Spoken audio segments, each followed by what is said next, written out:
نماز کی اہمیت کا اندازہ آپ اس بات سے لگا لیجئے کہ نبی اکرم صلی اللہ علیہ وسلم نے فرمایا، نماز کفر اور ایمان کے درمیان فرق ہے، یعنی کہ جو شخص نماز نہیں پڑھتا ہے گویا کہ وہ نماز کا منکر ہے، اور اللہ کے رسول صلی اللہ علیہ وسلم نے فرمایا، جس نے نماز چھوڑ دی گویا کہ اس نے کفر کیا، یعنی کہ اس نے نماز کا انکار کر دیا۔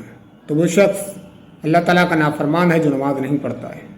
اللہ کے رسول صلی اللہ علیہ وسلم فرمایا، مسلمان اور کافر میں جو چیز فرق کرتی ہے وہ ترک صلاۃ ہے، یعنی کہ نماز کو چھوڑ دینا۔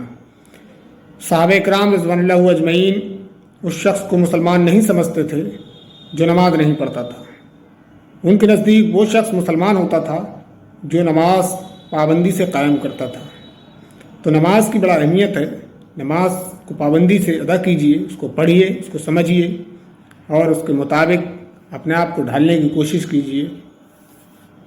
نماز کی اہمیت کا اندازہ آپ اس بات سے لگا لیجئے کہ نبی اکرم صلی اللہ علیہ وسلم نے فرمایا، نماز کفر اور ایمان کے درمیان فرق ہے، یعنی کہ جو شخص نماز نہیں پڑھتا ہے گویا کہ وہ نماز کا منکر ہے، اور اللہ کے رسول صلی اللہ علیہ وسلم نے فرمایا، جس نے نماز چھوڑ دی گویا کہ اس نے کفر کیا، یعنی کہ اس نے نماز کا انکار کر دیا۔